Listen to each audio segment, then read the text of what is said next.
This is how to replace the seatbelt on an International MV607. Here is the part number, and this is for the left or right side.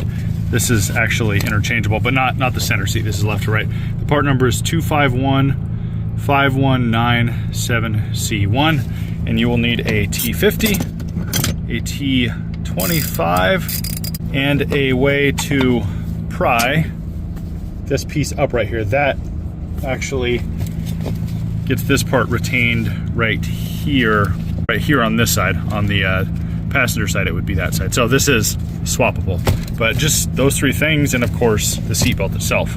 Go ahead and get that piece popped up. As soon as you get a little bit of that up, and then reach in with anything and just yank that up. Pull that up and get that out. There are 4 T25s right here. Go ahead and get those out.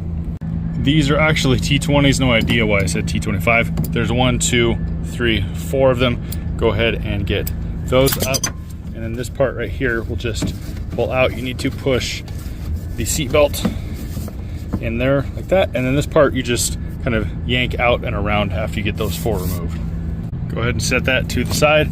And then there's a T50 down here. And the seatbelt can be in the way if the seat is fully up, so I'll lower that down a little bit, and I usually have a bit of an extension so I can have a grip on it and hold it while I'm turning that. I usually get the bottom off first, this one, and it pops up. Then I get this one off, and then I get the top one off. I found that if I do the top first, then the rest is just kind of flopping in my way down here. It just gets in my way. So there, I have it off, and it slides in and out. There's a tab right here. So once you put the new one in, it goes in there and presses. You press down, and then you'll screw the bolt in right there, but it's got to be all the way down and secure in there. And you want to go ahead and save this one in the seat, and also the one that you got up from right here.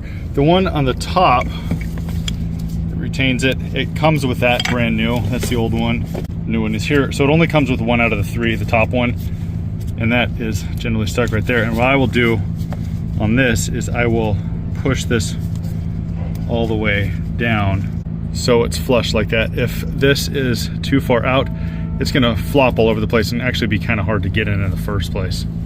So then I will put the top in first. I always go hand tight for the first few until it stops, because you do not want to cross thread that. If you cross thread any 3 of these, you're gonna have some pretty big problems after that. After that one is completely cranked down, I will then get the one in the wall, and you want to make sure that it is straight down all the way. They always come with this retainer tab. I recommend leaving that in there, otherwise it's going to wind all the way up in the retractor.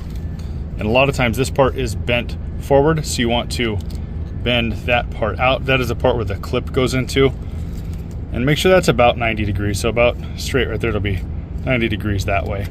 And then slot that into that slot right there, push down, and then get the bolt in the bottom there.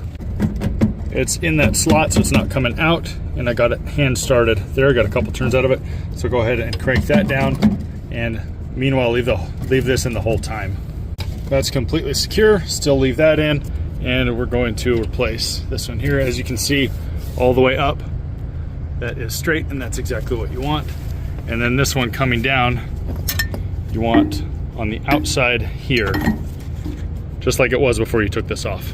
Again, same with this one. Go ahead and get that hand tight first, and then after you do, go ahead and reef that down.